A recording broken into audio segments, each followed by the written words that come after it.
нас не вчать або дуже мало вчать, як спілкуватися. Лікар повинен вміти викладати думки легко і вільно. Ще пізніше, ще не час, чи треба більше навчитися. Все, я тебе реабілітовую. О, це дуже гарно звучить. Я допомагала народжуватися людям. Зараз я допомагаю народжуватися впевненим людям.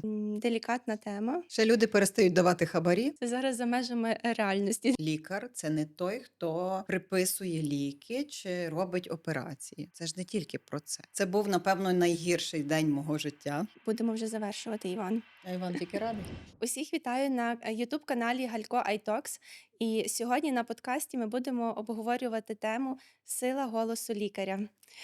Усі ми знаємо, що лікарі за своє життя дуже багато навчаються і вкладають в себе для того, аби краще знати все про захворювання, про їхнє лікування, як медикаментозне, так і хірургічне. Але нас не вчать або дуже мало вчать, як спілкуватися з пацієнтом, з родиною, якій важко зрозуміти ситуацію, в якій знаходиться цей пацієнт, як спілкуватися з колегою, який помилився, чи з яким є якісь певні дискусійні питання. Як, врешті-решт, говорити на велику аудиторію, коли на тебе дивляться сотні людей. І сьогодні я хочу обговорити цю тематику. Найкращою гостею, експерткою виявилася Ірина Снітинська. Дякую. Іра є засновницею тренінгової компанії «Агрус. Практика слова». І вже понад 10 років, Так, понад 16 понад років. 16 років Ірина проводить різноманітні тренінги, навчає, зокрема лікарів теж, як правильно говорити та бути почутим. Іро, дякую тобі, що ти погодилася бути тут присутньою і допомогти нам глибше розібратися в даній тематиці. Дякую, Вікторія, за запрошення. І хочу більш детально поговорити про тебе, аби люди дізналися, чому ж ми маємо тобі довіряти в тій тематиці, як і коли ти почала свій шлях в ораторській майстерності. Я почну здалека. Почну із 2004 року, коли я захищала свою дисертаційну роботу. Я була медиком тоді, працювала на кафедрі акушерства та гінекології в нас в Львівському національному медичному університеті. І я до захисту йшла 4 роки. І вже місяць до захисту я не могла спати. Останню ніч то я просто лежала і ока не склепила. Я тільки слухала, як голосно, приголосно гупає моє серце в пружинах матраца. Я вийшла на трибуну, подивилася на президію, подивилася на гостей в залі і зрозуміла, що я настільки сильно хвилююся, що в моїй голові просто темно. Це був, напевно, найгірший день мого життя. Того часу, звісно. Я спромоглася, я сказала, але я пережила велетенський стрес, і я собі тоді сказала, що я мушу з цим щось зробити. На той момент, в 2004-му, я не чула, що хтось з цим працює. Я знала, що є люди, які вільно почуваються на сцені, а є такі, як я, які хвилюються. Я думала, що з шумом в вухах, з тим гепанням серця, з ним неможливо справитися. Але я дуже хотіла щось з цим зробити. І через 5 років я знайшла курси для тренерів. Я не планувала змінювати свій фах, але провчилася кілька тижнів, мене сертифікували, мені присвоїли високий кваліфікаційний рівень, і я повернулася додому і не планувала нічого змінювати. Але за місяць зателефонувала моя подруга по навчанню і сказала: «Іро, я збираю свою першу групу, а ти?» І я подумала, а чому ні? І так, у 2009 році я провела перше навчання. Тобто вже 17-й рік я навчаю дорослих людей і компанії ораторської майстерності, тих тем, в яких я добре розуміюся. Тобто це публічний виступ, сторітелінг, тобто розповідання історій, ефективні презентації і структурування інформації. Тобто як зробити в голові порядок, щоб всі думки зібрати до порядку і щоб можна було вільно в них пересуватися попри все. І, власне, тільки що ви почули один із прикладів сторітелінгу. Це Я не Ірина вмію історія. по-іншому говорити. І також про структуру. Відкриваю одразу усі секрети. Хто не знав, я була на курсі в Іри, курс ораторської майстерності, і, власне, там навчилася і далі вчуся структурувати свої думки. Тому, коли сьогодні ми прийшли сюди, і всі питали, яка у нас тематика, і я казала, що це буде імпровізація, але це така чітко спланована імпровізація у нас Маршрут повинен виходить. бути обов'язково. Це я відразу скажу тим людям, які вірять, що на одній імпровізації можна виїхати. Та. Так, як ти перейшла від лікаря, від лікарської діяльності до нового етапу свого життя? Я спочатку думала, що я буду суміщати дві сфери, але я жінка гаряча. Я провела найпершу свою групу і зрозуміла, що я переживаю настільки сильні емоції. Я тільки за емоціями пішла. Я не думала, чи мені вдасться, чи не вдасться, чи я до цього надаюся, чи це кому-небудь потрібно, чи це може називатися роботою. Я просто пішла за емоцією і за станом. Я провела першу групу, я не думала, куди я йду. Я просто пішла і почала. Коли я йшла звільнятися в медичний університет, відділ кадрів, я прийшла і прислухалася до себе, чи в серці часом щось не тьохне. Насправді нічого не тьохнуло, тому я написала ту заяву і пішла в нікуди. Насправді я абсолютно впевнена, що будь-що, поки ми живі, ми можемо повернути назад. Тому якби я хотіла повернутися в медицину, я би обов'язково повернулася. Тому що дотепер мене постійно запитують, чи я не шкодую. Я насправді для мене тут дуже дивне питання, тому що якби я шкодувала, я би однозначно повернулася. Ні, я не шкодую, я навпаки щаслива, що я знайшла ту справу, в якій я добре почуваюся. Тому що як кафедральна працівниця я мала 2 місяці відпустки, в яку я йшла після 25 травня. І я дуже добре пам'ятаю, коли я мала повертатися до роботи, я щоразу почувалася надзвичайно втомленою. Мгм. Мені завжди здавалося, що ця відпустка якась була надто коротка.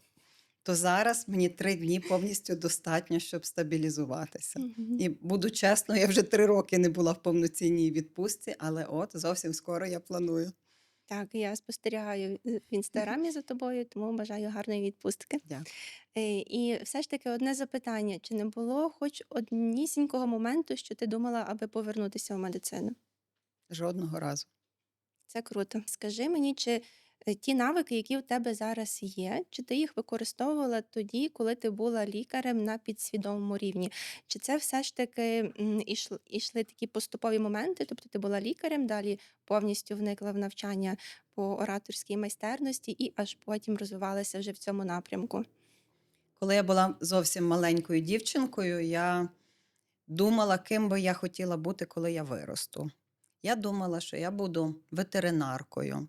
Я думала, що я буду вчителькою молодших класів. У мене там був ще дуже довгий перелік художницею, співачкою. Ем, Насправді всі свої мрії я здійснила. Я собі співаю вдома, якщо хочу, я малюю. Я взагалі дуже люблю творчість. Я лікую і лікувала. Я маю 4 собак. До чого я це все розповідаю? До того, що навчати людей це завжди було моє. Тобто Мгм. я з найменшого дитинства любила пояснювати людям будь-що. Тобто я маю талант навчати людей. Напевно, я була дуже сильно іншою, коли я була викладачкою в медицині. І те, що ти казала, нас ніхто не навчає, це щира правда. Тому що тренерка, так як я, це людина, яка має такі 3 дуже важливі складові. Перше, вона має вміти говорити. Це дуже важливо. Справді, не кожен викладач вміє говорити. Ця людина має дуже добрим фахівцем бути в своїй сфері. І третя складова, ця людина має вміти навчати. Це 3 зовсім різні ідентичності, які мають зібратися в одну людину. І тому, коли я була викладачкою, ну, напевно, я була доброю викладачкою, принаймні мої студенти дотепер мені ще дякують, але ні, я цього навчилася набагато пізніше. І я шкодую, що я цього не знала.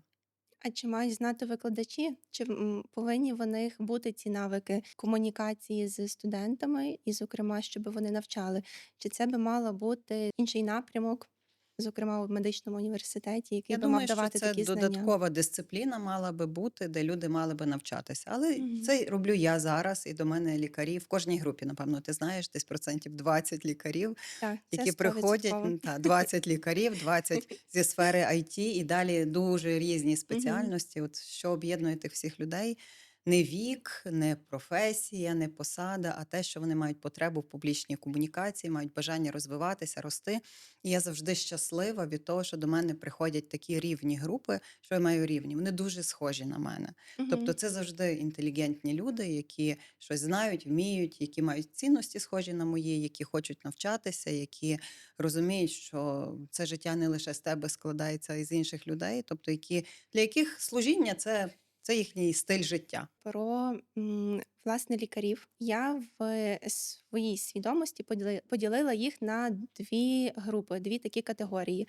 Лікарі, які є в клініці, які практикують, свою комунікацію лікар-пацієнт, лікар з лікарем, і ті лікарі, які виходять за певні рамки і показують, розказують про свою діяльність в соцмережах, зокрема, це Інстаграм, Тікток, Ютуб і так далі.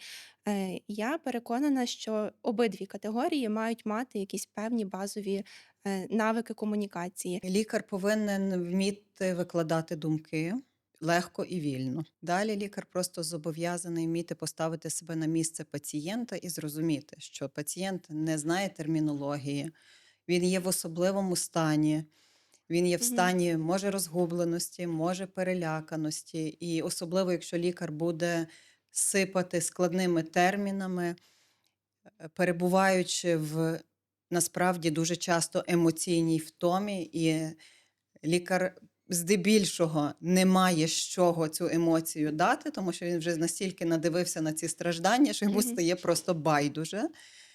Але все-таки треба згадувати, хто я і яким би я мав бути для цього пацієнта.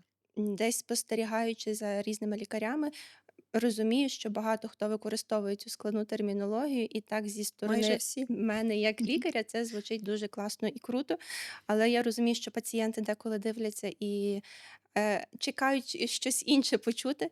І коли просто скажуть: "У вас все добре" або, "Рухаємось далі в тому чи іншому напрямку", пацієнти так вільно видихають і сприймають цю таку просту інформацію теж легко.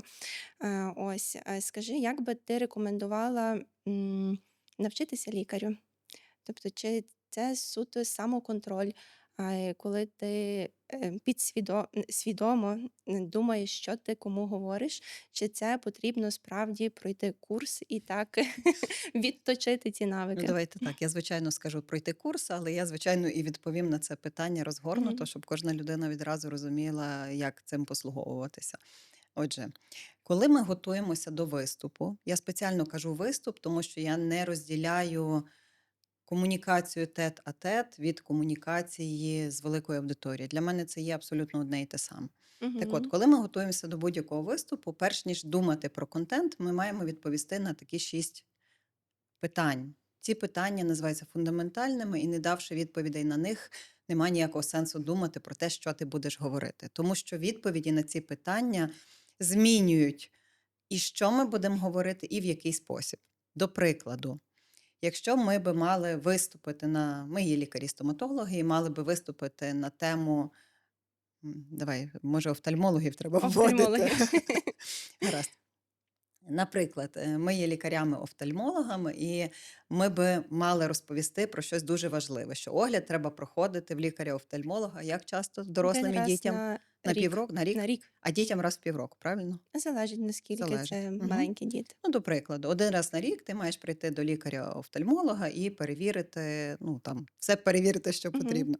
І от, якщо би ви мали виступити на цю тему, і у вас є, наприклад, 3 різні аудиторії. Перша аудиторія це є лікарі, лікарі, офтальмологи, Експерти. Мгм. експерти. Друга аудиторія, до прикладу, студенти медичного факультету. Третя аудиторія, наприклад, маленькі діти. І введемо ще четверту аудиторію, яку я дуже люблю. Ваша бабця Слава. Це зрозуміло, що виступ на одну і ту саму тему для цих різних груп буде звучати абсолютно по-різному. Хоча суть мала би бути та сама, що треба ходити до лікаря-офтальмолога 1 раз на рік. Тому ми завжди маємо пам'ятати, що те, до кого ми говоримо, просто дуже сильно видозмінює те, що ми кажемо і в який спосіб. Тому що де експерт сприймає швидко, а де людина, яка не є експертом, яка є в особливому стані, їй треба це зовсім по-іншому говорити. Ну, там ще є, звичайно, там інші запитання. Друге питання – мої цілі на цей виступ. Третє Мгм. питання – які очікування нашої аудиторії, які стереотипи. Четверте питання. П'яте – це контекст, тобто у що більше ця вся комунікація вписана. І останнє заключне питання – хто я? Тому що навіть якщо я завжди говорю з ідентичності, тренерка з ораторської майстерності чи засновниця тренінгової компанії, все одно я є дещо різною для різних груп людей. Так от, це просто собі треба пам'ятати.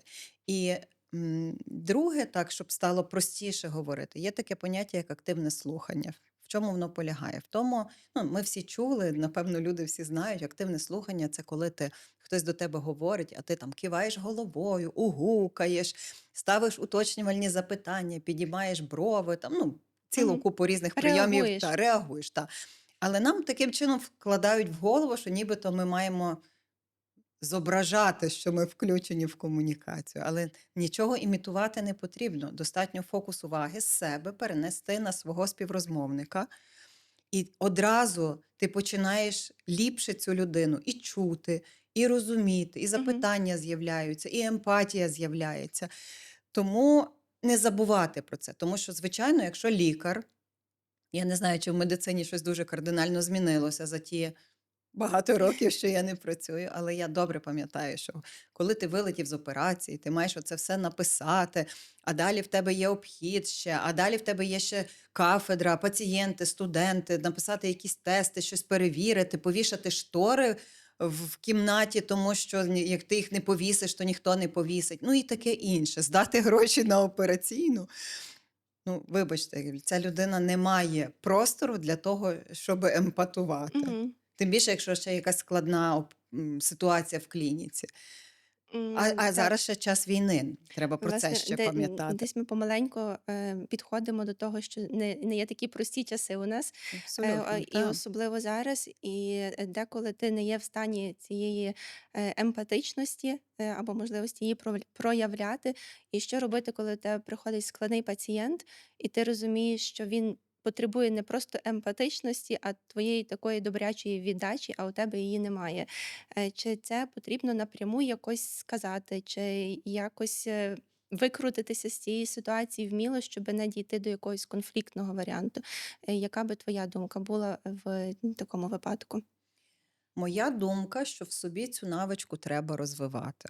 Навичку стабілізуватися максимально швидко. Мгм.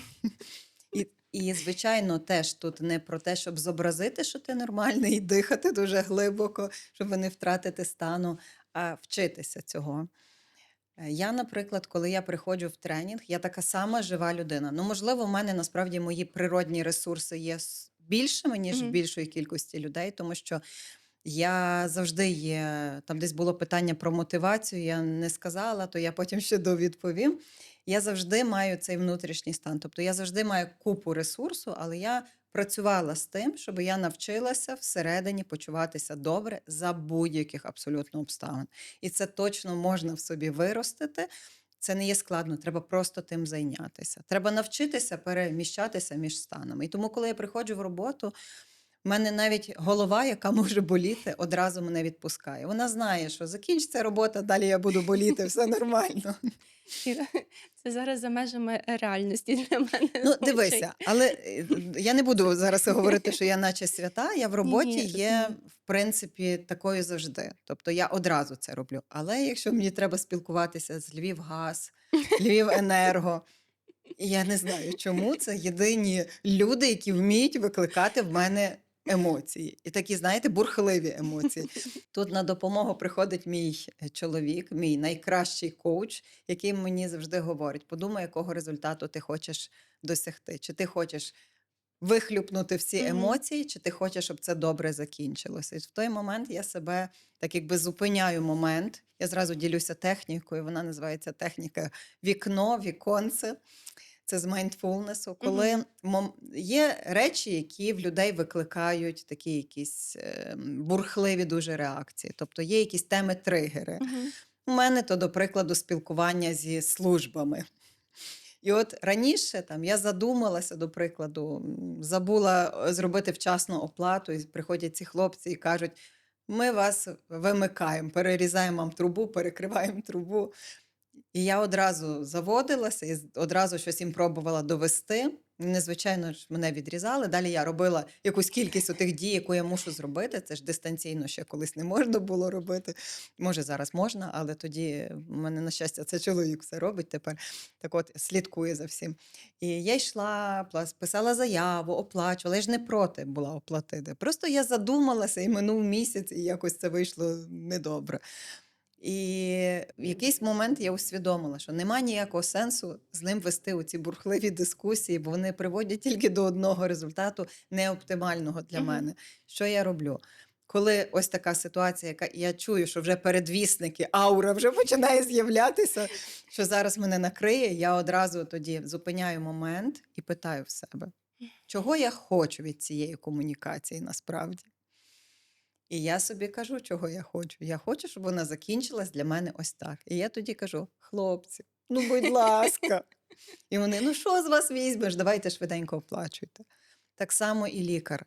Але він має мати бажання з тим розібратися. Тому що якщо людина не хоче з тим нічого робити, я не поможу.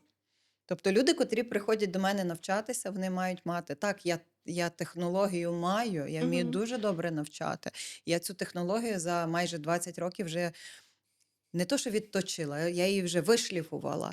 Але якщо має бути ще кілька складових, має бути людина, яка хоче навчатися, людина, яка має мету, людина, яка готова це робити, і людина, яка відкрита до зворотного зв'язку, яка почує поради. Хоча, звичайно, я зі свого боку дуже сильно стараюся, дуже багато зусиль докладаю, щоб якщо не до кінця мета сформульована, щоб людина її знайшла. Коли людина не має мети публічно виступати, я їй кажу: шукайте, записуйте прямі ефіри, ютуб-канали собі робіть. Не так, це правда. І під час ораторської майстерності курсу це були не просто практики, навчання, спілкування. Це ще й були отакі лайфхаки, психологічні вправи, як, ті чи інші речі брати під контроль. Тому це справді, я не пам'ятаю, як воно у вас в інстаграмі було написано, щось по типу найкращого курсу, бестселеру. У Так. вас це справді так.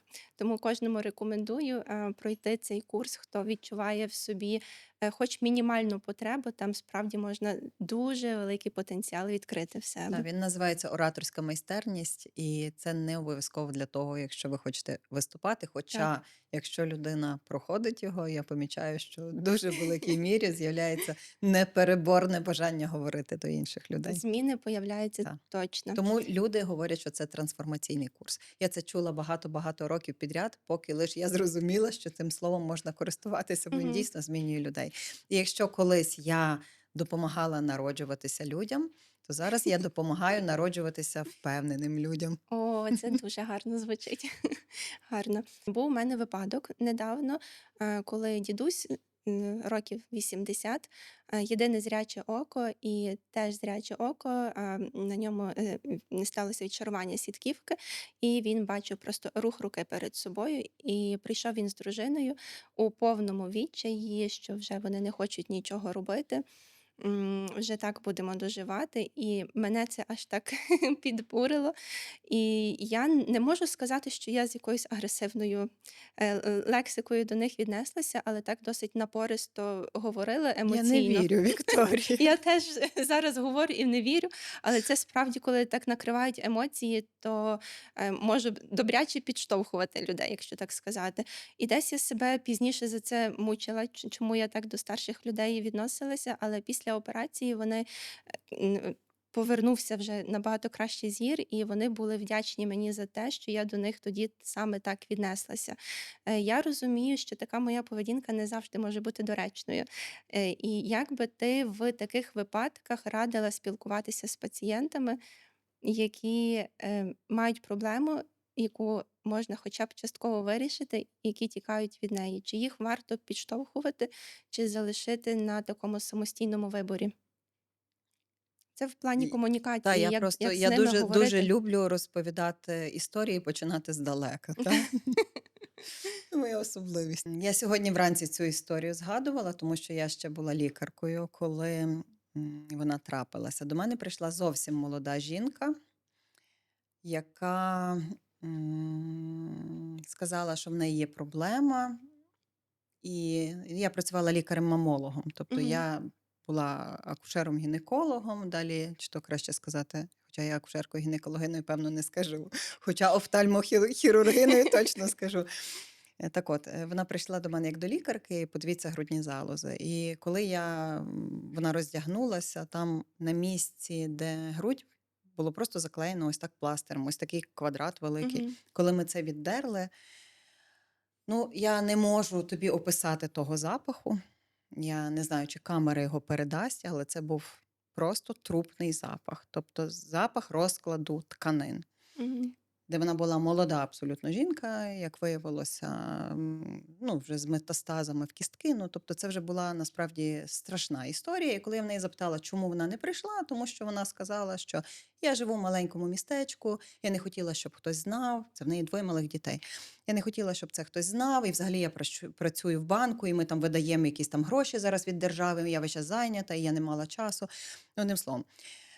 Дивися, в деяких ситуаціях ми зобов'язані стати лідерами і зробити так, як вважаємо за потрібне. Якщо ми отримуємо результат, який нас задовольняє, тобто той, який мав би бути, в твоєму випадку це людина, яка бачить, неважливо, скільки їй років. Старша людина теж заслуговує на якісне життя, і те, що йому 80. Що таке 80? Я вас прошу, ще можна жити і жити. До 120, ще 40 років є.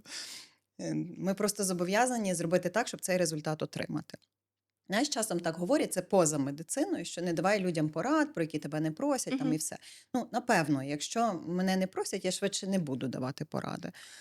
Але якщо мені хтось дасть пораду, про яку я не просила, я завжди скажу дякую. Я не обов'язково до неї дослухаюся, тому що я можу мати свої на ту тему міркування, але я дослухаюся.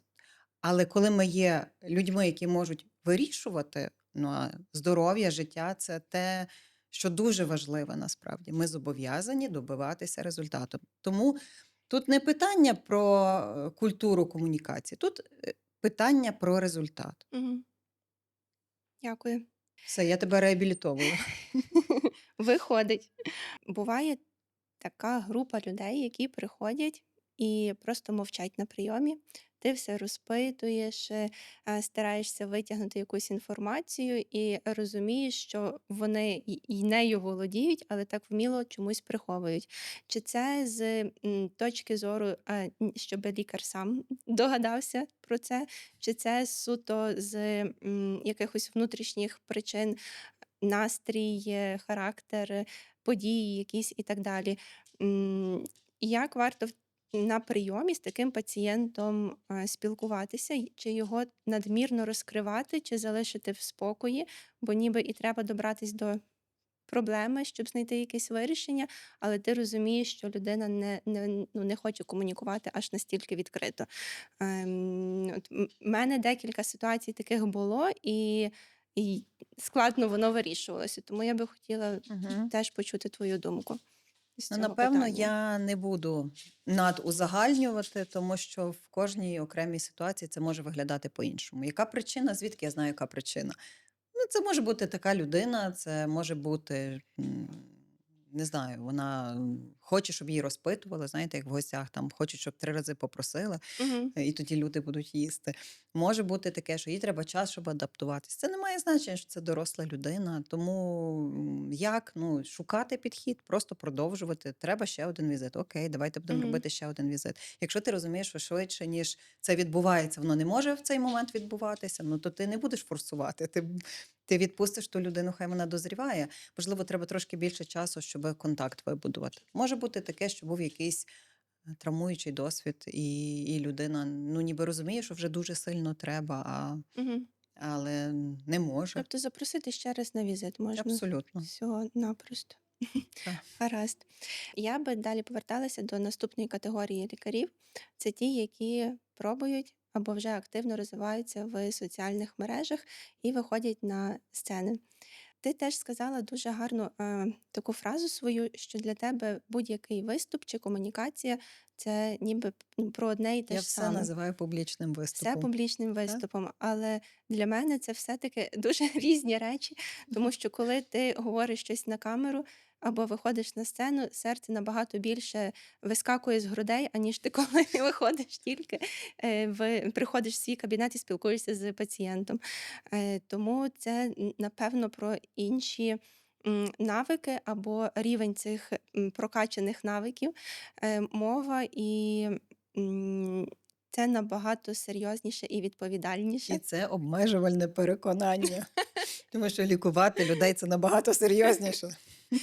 Так, але власне питання в тому, що нас вчать як лікувати, а як спілкуватися ні. Так, це біда. Так. Але поки є я, то можна приходити. Я ще не збираюся на пенсію, хоча я вже доросла. Я абсолютно кожному рекомендую курси твої. Це вже стільки разів Я прозвучало, що я та- переживаю, що люди будуть думати. що треба буде більшу кратність їх Ну, я створювати. проводжу 5-6 разів на рік, мені достатньо. Насправді це Мгм. 6-денний курс. Знаєш, це насправді від мене вимагає мега багато енергії. Те, що я жартую на початку, що я щаслива, що я на цьому курсі тренерка, тому що я можу насолоджуватися життям, а працюєте ви, то є, ну, і з одного боку правда, а з іншого боку, я насправді так енергії Так. вбабахую, що я приходжу додому, деколи не пам'ятаю, як мене звати. І це справді є якісь такі обмежувальні переконання, і допоки щось не стукне там тебе десь позаду, і ти не прийдеш у ці двері твої, то ці обмежуючі переконання нас справді дуже сильно Ти довго зупиняють. йшла до мене? Я декілька років йшла. Як мило. А ти мала намір виступати, чи як в тебе це було? М, Мені подобалося говорити на публіку, але я це дуже вміло абстрагувалася від цього, і десь це на потім все ще пізніше, ще не час, чи треба більше навчитися, щось там А вдосконалюватись, і коли аж вже тоді йшла, можна. власне, на курс, було в тебе намір говорити до великих аудиторій?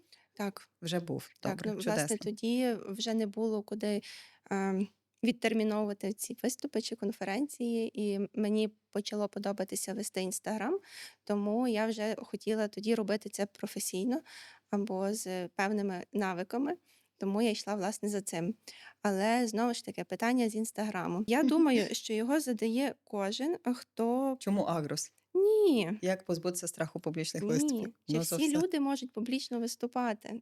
Це моє Я люблю улюблене це питання. запитання. Я Так. люблю це питання Чи насправді. все-таки є поняття, як не дано, чи це не твоє, чи я не народився таким, щоб виступати? Бо дуже часто я серед своїх знайомих теж чую таке запитання. Кожного разу, коли до мене збирається чергова група на курс ораторська майстерність, це близько 20 людей. Коли вони заходять, я вмію бачити, що буде далі. Тобто я бачу, що вони вже прийшли такими, які вже можуть говорити. От вже нічого більше не треба. Ну, звичайно, треба трошки познайомитися з собою, тому що люди, які навчаються, вони не стають типовими, вони не стають клонами. Я бачила багато різних тренерів, які навчають дуже таких речей, коли люди стають сильно штучними. Для мене Мгм. то є дуже сумно, бо я не люблю такого. Я дуже люблю велике різноманіття, тому поняття краси для мене взагалі не зрозуміле. Мені всі люди гарними стаються. І от я знаю точно, що вони можуть говорити. Але якщо взяти той час, що я працювала, тобто в освіті дорослих загалом є 25 років, ораторській майстерності 16+, тобто 17 рік. За ці 17 майже років я працювала в живому форматі із понад 12 тисячами людей. Ого. Тобто, повірте, вибірка в мене вже достатня. Нема людей, які не можуть класно виступати, причому в своєму стилі. Той стиль можна допрацювати, можна навчитися, можна здобути технологію, бо я навчаю тільки як технологію. Людина чітко розуміє, що робити. Тобто я не кажу, що підготуєш операційне поле, а там далі розберешся. Ні, я кажу, що конкретно робити, тому Мгм. що медицина це теж технологія, і ораторська майстерність це теж технологія. Людина чітко розуміє і розуміє, як проявити гнучкість, бо ця в медицині гнучкість теж є, тому що завжди щось йде поза планом, так само Мгм. і у виступах щось завжди йде не так. Тому можуть говорити абсолютно всі. Просто тут таке питання. Залежить, з якого рівня ми стартуємо, залежить, які цілі ми маємо, залежить, скільки уваги ми цьому будемо приділяти. Це не означає, що треба практикуватися зранку до ночі, але якщо ви хоча б 10 хвилин будете приділяти щодня і робити те, що потрібно робити, аналізувати. Мгм. Аналізувати свою комунікацію і свої виступи і давати собі якісь поради, що додати, змінити. Тобто, що залишити, що додати, змінити. Так, власне, про ці 10 хвилин кожного дня. Ну, дивися, скільки часу ти Мгм. хочеш навчатися? Добре. Ну, ти ж знаєш, це ж як Пройшли ми, вивчення наприклад, так. іноземної. Можна сідати раз в місяць Мгм. дуже активно, 5 годин вчити, можна Мгм. щодня вчити мистецтво Потрішки. маленьких кроків, щодня це Мгм. робити, і тоді результат буде набагато швидший. Чи є поняття, коли людина розуміє, що вона вже достатньо навчилася, і їй вже можна зупинитися з цими 10 Кожна хвилинами? людина для себе це вирішує персонально. Мгм. Я не вважаю, що я мушу людині щось на ту тему казати. Кожна людина розуміє, скільки їй достатньо. Є з іншого боку така штука, як недостатньо, постійно недостатньо, і це погано, Так. тому що перфекціонізм ні до чого доброго не доводить. В доброму сенсі бути перфекціоністом це, напевно, розуміти, що варто розвиватися, варто працювати над собою і не зупинятися. Тобто має бути така безперервна освіта, але без фанатизму. Я ніколи в житті, коли я з собою працювала, бо я з собою, повірте, напевно, більше працювала, ніж своїми учнями, тому що в мене були вимоги до себе дуже високі, тому що я ж навчаю цих людей, я маю прямо доброю бути. Але рівно доти, поки я, наприклад, навчаю людей імпровізувати. Я беру вдома, вивчаю імпровізацію якусь на пам'ять, щоб добре виглядати. Я ж тренерка, я маю добре виглядати. І далі кажу: візьмімо, до прикладу, ось таку тему. І я створюю імпровізацію. І люди кажуть: вау, це прекрасно. І в якийсь день я собі кажу, бо я все-таки людина, ну, така щира і чесна. Я думаю, ну так не можна робити. Ти людям кажеш, як це робити, вони це роблять одразу, а чому ти не робиш цього? Ти ж Мгм. вмієш це добре робити, просто ти боїшся виглядати не ідеально. Насправді дуже багато людей не йде говорити, тому що бояться виглядати не ідеально, бояться зганьбитися, бояться якось не такими здатися. І цей страх він ніколи не зникне. Насправді ні в одної людини. Ну як, може, невеличка кількість людей все ж є абсолютно добре почуваються, але в більшій мірі люди завжди хвилюються. І це такий тваринний ще страх, тому що коли ти зганьбишся в виступі, тебе ніби публіка викине десь на периферію, і ти залишишся сам. А в природі залишитись самому це загинути. Мгм. І тому оцей тваринний страх він є далі. І тому жодна людина не хоче, ну так, в великій мірі не рветься на сцену. Навіть коли я себе дуже добре почуваю на сцені, я все одно не рвуся. Я от вчора, наприклад, ввечері вмиваюся перед сном, доторкнулася до повіки і відчуваю, що в мене наче ячмінь. І думаю: Іра, ну ти ж нормально виступаєш. Ну що, ти боїшся йти на подкаст? Розумієш, тобто тіло всіляко хоче втекти. Я постійно чую, як люди кажуть: я так зрадів, що я на ковід захворів, бо я не прийду на групу. І люди оплачують навчання і там зразу враз відтерміновує, а потім кажуть, приходять, вони розуміють, що, по-перше, це не страшно. По-друге, ніхто не змушує говорити. Я ніколи в житті не створюю некомфортних умов для людей. Тобто я дуже люблю сама в комфорті бути. І я коли ставлю питання, я дивлюся по людях на початку, я бачу, хто відводить очі і хто не готовий говорити. Я ніколи в житті не буду змушувати, як часто викладачі насправді роблять. Так не можна робити. Треба створити таке середовище. Спочатку я кличу бажаючих вийти на сцену і взяти участь в демонстрації, а далі я кажу: а давайте тепер до демонстрації вийдуть ті, хто ще не пробували. А далі є хтось, наприклад, дуже такий тихий. Я кажу: а давай тепер ти, добре? І коли людина йде, я кажу: ну, навіть якщо це буде не ідеально, ти зможеш це пережити. А я так тим більше. І вже далі, коли вже не знаю, якийсь третій, четвертий день навчання, я вже можу навіть жартувати над людиною. Я їй кажу те, що є. Вона це знає, що саме основне. Але коли я це кажу, така якась легка іронія, я просто знаю, наскільки далеко я можу зайти, бо я знаю чітко, наскільки глибоко саме цій людині можна її, ну, торкнутися її. Підпушити. Та, і, Мгм. і от кожен пробує і виходить. У мене теж от зараз буде відповідь на те питання ще до того, яке Мгм. звучало, чи кожен може навчитися. У мене колись в курсі, вже коли ти навчалась, здається, цього не було. Всім учасникам вручали свідоцтва, а тим, хто показав високий рівень володіння здобутими навичками, дипломи. І дипломи отримували не всі. Тобто, бувало кілька разів за всю історію, що ціла група отримувала, бувало, що 50%, бувало, що 30%, бувало по-різному. І ті люди, котрі отримали дипломи, потрапляли в такий окремий список експертів. І ці експерти приходили на завершення курсу «Ораторська майстерність» дивитися виступи учасників, давати їм зворотний зв'язок і обирати, хто з них гідний отримати диплом. Я ніколи цього не робила, бо для мене всі гідні, але на той момент була така практика. І от був один хлопець, який, відверто, якщо в абсолюті оцінювати, він не виступив дуже добре. Тобто, якщо взяти от чисто технічно, це Мгм. не було дуже добре. Але чимось він зачепив експертів, і вони йому вручили диплом. Але коли адміністраторка кликала експертів, вона так намагалася його не дуже кликати, бо він, ще треба було йому попрактикувати. І от якогось разу нова адміністраторка щось там не додивилась, щось не дочитала і запросила його. І приходить він, і я думаю собі, гаразд, зараз вийде експерт, який погано говорить. Але думаю, я завжди так упокорююся обставинам для того, щоб не боротися з ними, а Мгм. щоб освоїтися і могти змінити це, якщо треба. Але тут я не можу змінити, тому я упокорилася і думаю, найся діє Божа воля. І тут виходить наш Василь, спеціально змінюю ім'я, треба було ще стать змінити, добре, най буде. Виходить наш Василь і класно говорить. І я йому кажу, ти такий молодець. І він каже, ти знаєш, мені дали цей диплом, і я відчув, що я можу. Я почав над собою працювати. Так от, говорити може кожен. Колись у нас був один хлопець, який настільки страшенно хвилювався, що коли ми прийшли на площу Ринок читати вірші з драбини, він на цю драбину виліз, в нього ноги трусилися ось так, просто візуально, ось так. Я ледь то витримала, тому що я готова була піти його зняти і заспокоїти. Але він сам пішов. Коли людина каже, я не буду цього робити, я всіляко мотивую, але я не наполягаю, тобто я не змушую людину. Мгм.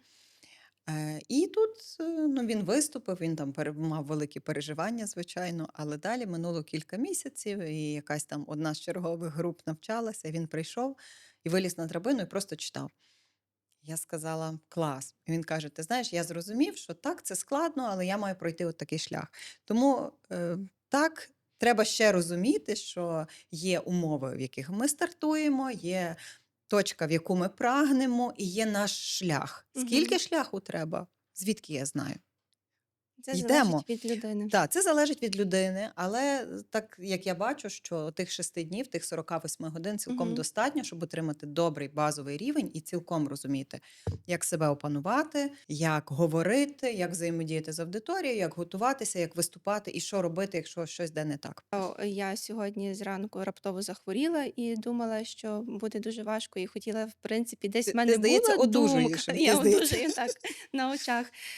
Думка справді все скасувати, бо я думаю, як ж я буду в такому стані спілкуватися, але так, якимось магічним чином воно одужується, і це є гарно. Але веду я насправді до іншого. Я собі теж записувала питання, яке мене хвилює на тему публічних виступів. Таке не дуже воно приємне є, бо останнім часом у мене часто іде кров з носа. І я думаю, це не є якісь складні причини, тут все гаразд, але якщо це станеться під час публічного виступу, Мгм. як з цим давати раду? Ти ж не будеш іти і казати: "Перечекайте, хвилин через 5 я до вас повернуся". Тобто це насправді, така річ, яка не те що зупиняє, а досить таки лякає, Мгм. цього моменту. Чи ти би могла, власне, на такі, в такі речі дати якусь пораду? Починаю здалека, стандартно. Так, я Коли вже я звикаю була помаленьку. це моя тема. Коли я розказую, як я з якимись Мгм. психологічними моментами своїми працювала, тому це теж відповідь на це питання. Отже, коли я була ще студенткою, а це було дуже давно, давайте я вам щиро скажу, я в 2000-му закінчила навчання в медичному університеті. На 5-му курсі я вивчала дерматовенерологію і курс з косметології. І там ми ходили до косметологині, яка працювала на Коновальця Мгм. в дерматовенерологічному диспансері. І на той момент косметологів було там тут і в міській лікарні. Тобто не було косметологів, так як зараз. І вона робила нам якісь там процедури, і далі чимось білим нас присипала, оксидом цинку, якимсь там чи чим вона нас там могла присипати. І ми виходили з такими лицями, знаєте, як гейші, які на роботі. І от я виходила, і люди, які на мене дивилися, завжди лякалися. І от в той момент якісь психологічні моменти я в собі здолала. Тому що одного дня я дуже напружувалася через це, але одного дня я собі сказала: я буду робити вигляд, що саме так і задумано. У мене був такий план. Ну, це перше. Друге, якщо щось з нами трапляється в Мгм. часі виступів, ну, всяке може бути. Я стараюся брати з собою змінний одяг завжди. У мене в машині Мгм. завжди висить гардероб про всяк випадок. Тому що я знаю, як би я не старалася, всяке може бути. Я Мгм. можу облитися кавою.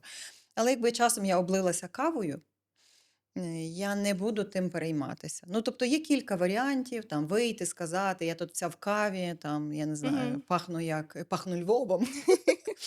Але з іншого боку, я можу просто зробити вигляд, що цього немає. Яка різниця? Є та є собі. Мгм. Все, кінець історії. Колись я на тренінгу з гумору, я була учасницею, бо я завжди тестую на собі всі продукти, які в нас з'являються. І в нас такі пластикові стільці були. Хтось там розлив воду, я сіла, встаю, ну, у мене весь одяг мокрий. Всі на мене дивляться, я кажу: ви бачите, як мені цей тренінг подобається? Тобто я можу пожартувати над собою, Мгм. мені якби проблем немає. Якщо б, власне, про кров з Мгм. носа, ну, напевно, що говорити з кров'ю, яка тече з носа, складно, та? З іншого боку, з тим треба щось зробити, тому два варіанти. Я думаю, якби я в таку ситуацію потрапила, я би собі закрила просто ніс та й говорила з Мгм. таким носом. Просто турунди якийсь ніс запхала, та й на тому Я просто, все. навіть Що веду робиш ти? я веду до того, що навіть, я розумію, що я справлюся з цим, але все одно цей страх може десь залишитися.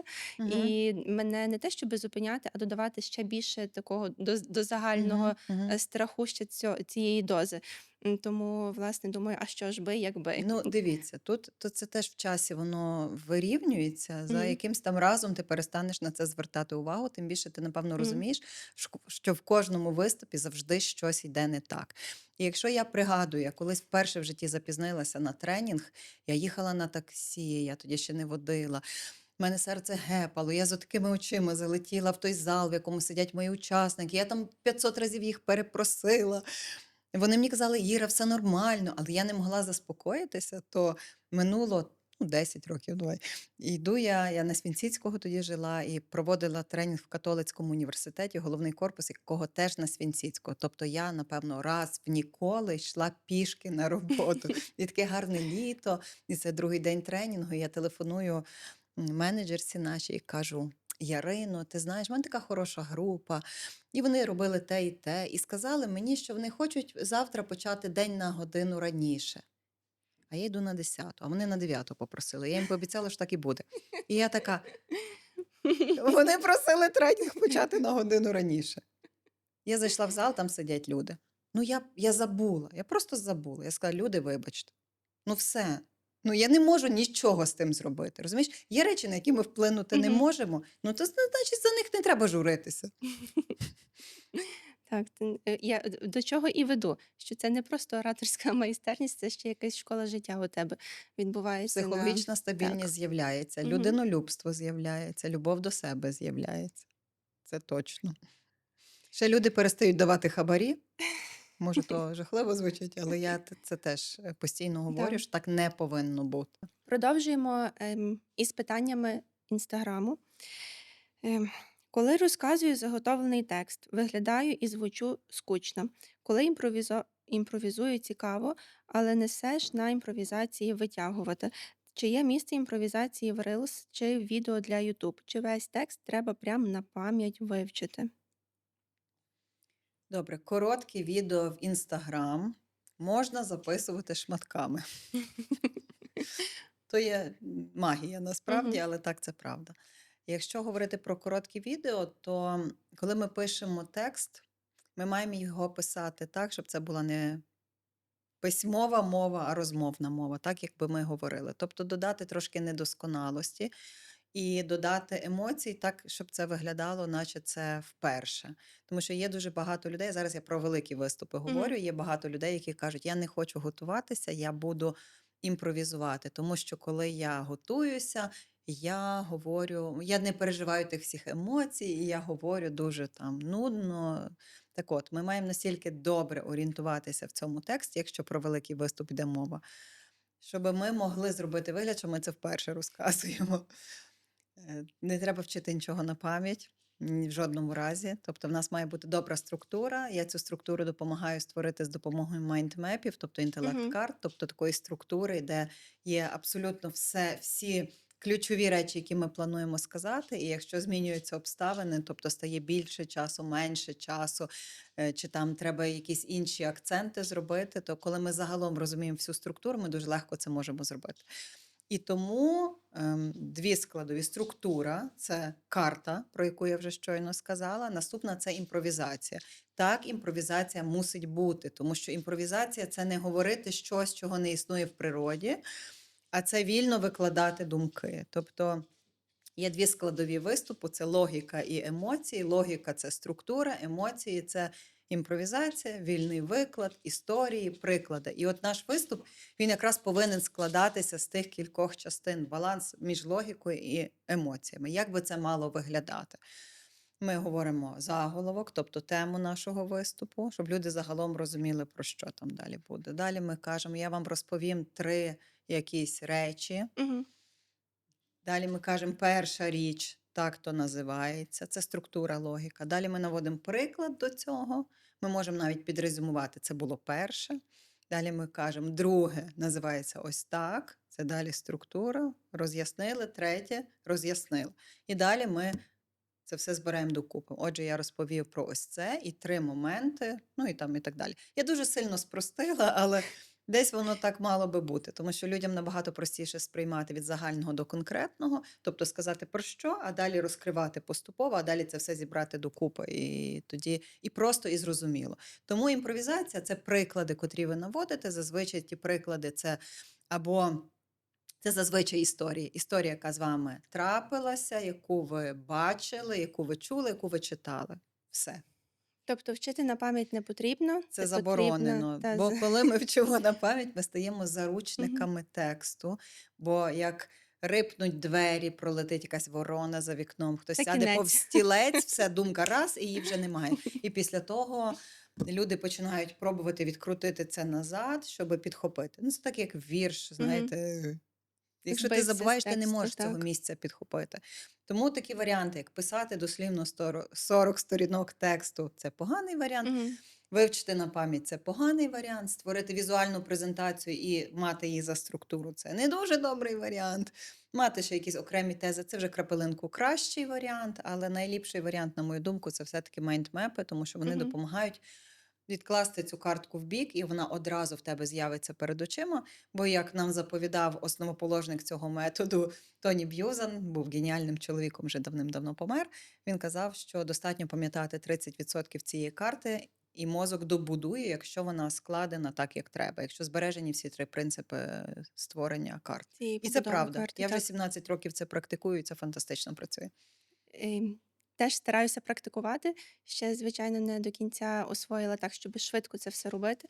Але навіть вчора, коли я думала про структуру нашого подкасту, я відкрила цей велетенський плакат, який був на ораторській майстерності на 6-му дні, і вловила ключові моменти, і так старалась побудувати. Але, звичайно, хочеться і на кожен виступ теж так Так, готуватися. Але це воно можна на робити. початку забирає досить часу для мене. Дивися, руками робити в мене теж це забирає дуже багато часу. Я взагалі з тих людей, які користуються тільки комп'ютером. Мгм. Хоча Б'юзан казав, ну він це в 70-х роках минулого століття придумав. Очевидно, може тоді ще так це не було розвинено. Хоча, напевно, це і зараз те, що ми творимо руками, набагато краще працює, ніж те, що ми творимо просто клацанням. Але я Мгм. обираю оптимізувати цей час. Я ліпше піду їсти зварю, бо я люблю готувати.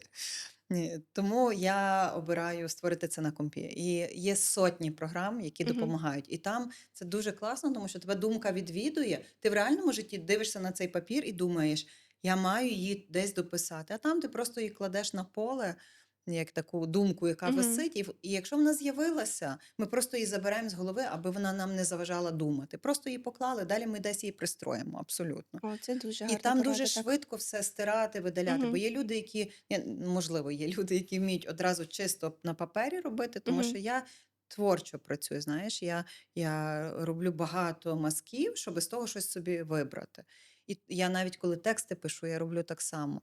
Є люди, які там вивіряють кожне слово. Ну, я 3 підходи маю. Перший такий потоком написала повну маячню, так як мені йде, взагалі не думаю, просто дозволяю, хай воно з'явиться. Мгм. Далі на це критично дивлюся, розумію, що то зайве, тут слово там не таке, тут треба так посортувати, тут 100-500 разів одне і те саме повторюється. Напевно, штучний інтелект зараз тим ліпше би справився.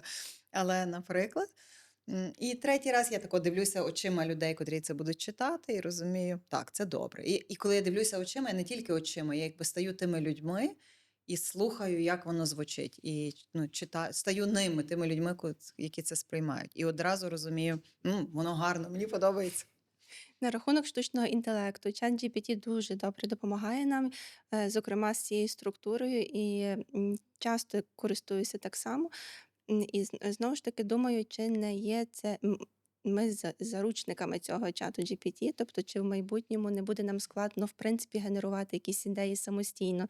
Тобто, чи все-таки більше плюсів, чи варто дуже з такою засторогою ставитися до цього нового девайсу нашого?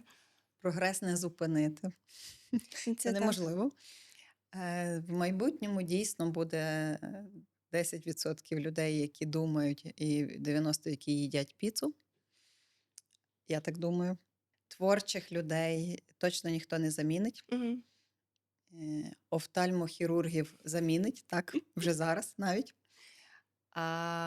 Але людей, які вміють думати, точно не замінить. Ну, наразі точно штучний інтелект не замінить, а можливо, навіть ніколи не замінить. Тому творчість точно вона має бути обов'язково.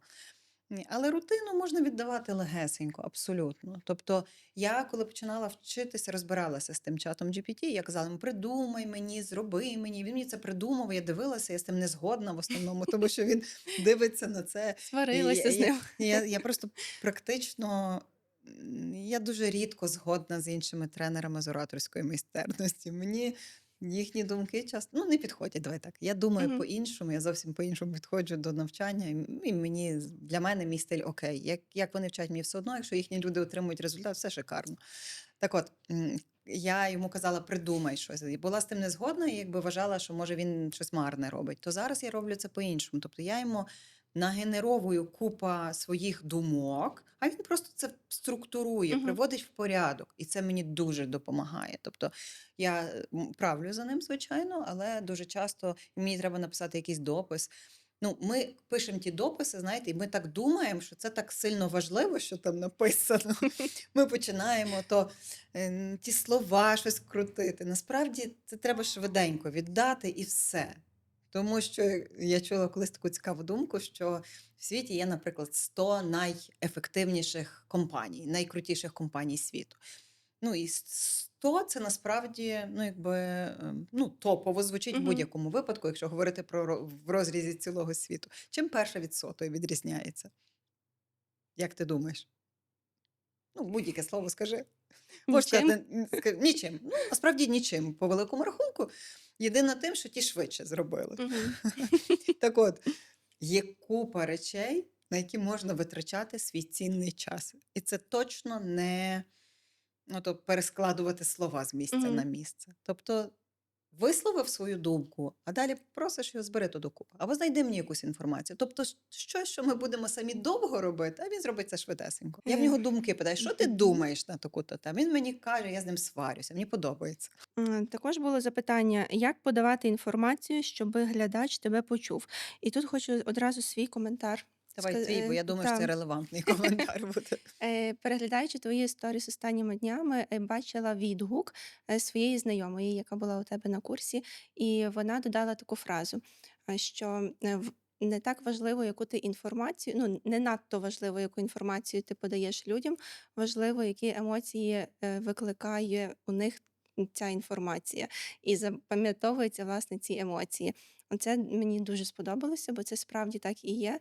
Як би ти не вкладався в логічне побудування якогось речення, якщо воно буде беземоційне, мало хто, сприйме це так. І це знову ж таки відповідь на твоє питання, котре ти ставила на початку нашої розмови, де ти казала, там, як говорити до пацієнта. Мгм. Ну, так, ми шукаємо варіант, тому що одну і ту саму інформацію можна сказати дуже по-різному. В одному випадку людина відмовиться це слухати, в одному випадку людина там, не знаю, про тебе почне погано думати, в одному випадку людина задумається і прислухається. І тому так, ми мусимо вчитися відновлюватися, якщо про лікарів зараз ми говоримо, Мгм. вчитися шукати той ресурс, шукати якісь моменти, які тебе наповнюють, тому що як ти не маєш з чого його генерувати, ну ти мусиш зовні його звідкись брати.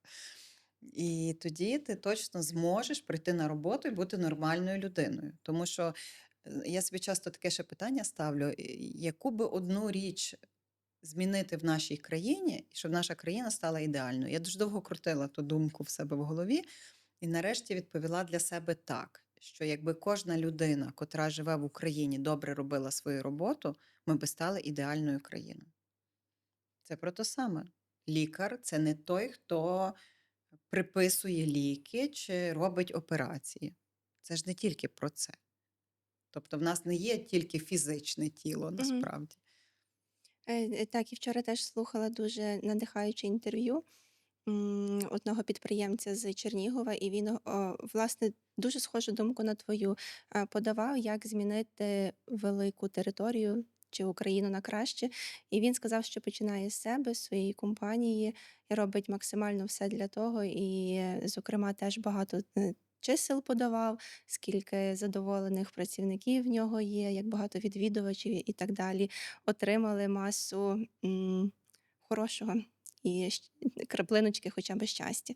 І також хочу ще додати про себе, що людина як пазл складається все життя, і ти, Іро, дуже великий пазл, багато пазлів додала до мене, за що я тобі щиро дякую. Був цей курс дуже давно, насправді, але дотепер відчуваю якісь позитивні результати і впливи на це. Мені дуже приємно сказати сьогодні вголос ще одну річ, яка є для мене великою честю. 1 листопада в Києві відбудеться міжнародний форум технологій та інновацій в офтальмології Revision 2.0. І я рада насправді бути частиною цієї події. А мені довірили відкривати другий блок форуму секрети, інструменти успіху, що присвячено маркетингам, фінансам та професійному розвитку лікарів. Моя тема, власне, особистий бренд лікаря як опора в турбулентному світі. Це буде розмова про те, не як стати відомим, а як зберегти себе, залишатись помітним, чесним і стійким у мінливому світі. Щоб дізнатися більше про сам форум, його програму, спікерів і як долучитися, переходьте за посиланням. Воно також буде в описі під цим відеоподкастом. І, звичайно, бонус. Якщо ви хочете потрапити на форум безкоштовно, підписуйтесь на інстаграм-сторінки. За допомогою програми Рандом ми оберемо одну людину, яка отримує безкоштовний квиток на цю подію. Підписуйтесь і обов'язково зустрінемось наживо уже 1 листопада. І до бренду лікаря. Зараз дуже багато лікарів, я думаю, ти це точно помічаєш, розвиваються в соцмережах. Як ти до цього ставишся? Чи це є правильно, в принципі, бо це не тільки наша схема, за кордоном це теж стає популярним. Які є рамки, що можна, що ні, показувати, розказувати в соцмережах? Я знаю, що це дуже така ем, делікатна тема, але хоча б якісь такі базові принципи про це. Чи ти би могла розказати, сказати? Ну, м, ти знаєш, що в нас в Акрусі теж є курс, який називається Особистий бренд медика. Ми ще Мгм. не проводили його, тобто це тільки подія, яка планується. Я беру на себе комунікативну частину, тобто як спілкуватися, як переступити ці бар'єри, як собі планувати, як готувати собі контент-план, до прикладу. Щодо того, що розкривати, ну, напевно, ти дивишся за лікарями, і Мгм. ти бачиш, що є мега різні сторінки і стилі ведення. Є стиль, коли лікар є просто експертним експертом, ну, Мгм. таким, як він є насправді, а є танці, співи, там я ну, все, що хочеш, танці, співи, то що насправді не найгірше. І так само, як в моїй сфері, є різні так само тренери і вчителі, і в дуже різний спосіб це все відбувається. І клієнт приходить, ну, в вашому випадку пацієнт, все одно приходить до свого. Тобто комусь це буде відгукуватися, комусь ні. Тому глибину або наскільки ми відкриваємося, це є наша персональна справа. Ми самі Мгм. собі вирішуємо. Це раз. А якщо говорити загалом, то звичайно медична етика має бути. Тобто ми не розкриваємо імен, ми взагалі не намагаємося там уникати. Ми можемо розповідати про кейси, звичайно, але не називаючи там деталей. Що, власне, точно ти вважаєш таким неприйнятним, окрім, цієї речі, щоби не розказувати про, конкретного пацієнта, який би міг чи могла допустити лікарка в моменті ведення свого інстаграму? Я думаю, що можливо, якщо є якісь речі такі травмуючі, на які людина могла би зреагувати, навіть впізнавши себе, навіть якщо там не буде імені, не буде фотографії, я би цього не публікувала все-таки. Також досить часто можна помітити, що лікарі ніби жаліються, що хтось не прийшов на прийом, запізнився на прийом. Я це прекрасно розумію, але навіть дивлячись зі сторони на це, мені як умовно пацієнту цього лікаря є не дуже приємно. Я теж такого не люблю взагалі. Це Чи не варто це не це лише про подавати, чи лікарів. ні? На мою думку, ну, хоча ніби говорять, що це частина життя.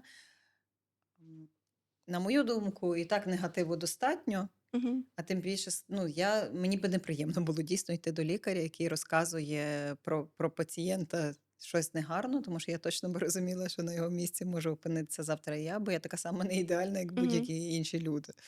Тому ліпше ділитися якимись позитивними кейсами, просто розповідати. І, врешті-решт, якщо ви стали на шлях експерта, який продає свої послуги через соціальні мережі, то в цьому випадку треба подивитися очима клієнта на цю свою сторінку, подивитися, можливо, якісь речі варто прибрати. Ну, не знаю, Мгм. там хайлайти в купальниках. Нічого не маю проти купальників, Мгм. але, ну, на мою думку, то зайве. Мгм. Тому що це, на мою думку, якщо людина себе не просто як людину позиціонує, а й власне як лікаря, якщо це робоча майже сторінка Мгм. стає, то в цьому випадку якісь речі варто забрати. Хоча, давайте так, ви мене не слухайте, самі вирішуйте, що робити. Але як прийдете до мене і скажете, Іра, скажи свою думку, я свою думку, звісно ж, скажу. Дякую тобі, що ти сказала цю свою думку, бо вона насправді є дуже важлива, і я би хотіла, щоб медики, а зараз нас дуже багато розвивається, щоб робили це ну, якомога краще і безпечніше, в першу чергу теж для себе. Є Ем, люди, які кажуть, що це моя особиста сторінка, але насправді немає межі між особистим і робочим, тому що імідж формується зі всього, мгм. не тільки з того моменту, коли ми переступаємо поріг лікарні. Іро, я тобі велетенське дякую, хочу сказати за те, що ти сьогодні з нами тут була і розкрила багато запитань. І думаю, що оцей новий проект, який стартує вже у вересні на тему особистого бренду лікаря, він набере великих обертів і буде десь на рівні вашого бестселера по особистій майстерності. Буде потреба його робити частіше і частіше, особливо серед нашої такої лікарської аудиторії. І вже традиційно наш гість дарує подаруночок від щирого серця для підписників, для слухачів за найкращий коментар, який тобі сподобається. І Можна за коментар з поширенням? за коментар з поширенням було б прекрасно. Так, Супер. Я думаю, що то буде гарно. так. Добре. Я думаю, що переможець або переможниця зможе собі обрати. Я пропоную кілька послуг. Це може бути одноденний тренінг, інтенсив, який відбувається в живому форматі. Бізнес говорить. Це ораторська Мгм. майстерність в бізнесі. Лікарям це теж підходить, і насправді людям, які спілкуються на щодень, також підходить. Тобто, це не лише про бізнес, не лише про роботу. Або це може бути практикум зі створення самопрезентації, тобто як розповісти про себе так, щоб людина чітко розуміла свій чужий і що я хочу до цієї людини, тому що переважно люди дуже типові самопрезентації придумують, ну там вища категорія, ще щось, Мгм. таке щось цікавіше трошки. Або це теж в живому форматі, або третій варіант онлайн-курс. Якщо ви знаходитеся десь далеко, тоді оберете собі, що вам більше подобається. Дякую дуже. Отож, пишіть, коментуйте та діліться посиланнями в соцмережах, зокрема в інстаграмі. І думаю, я переконана, що вам цей подарунок буде надзвичайно таким результативним в вашому повсякденному житті і житті лікаря теж.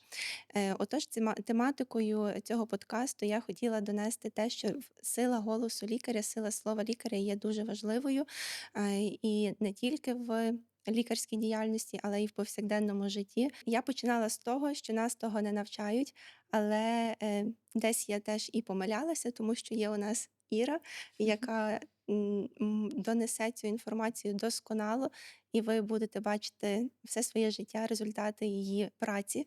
Тому звертайтеся, просіть допомоги, спілкуйтеся, комунікуйте, і давайте разом будемо посилювати правильний голос лікаря в нашій медичній сфері, медичній нашій аудиторії. Дякую. Дякую, Вікторія.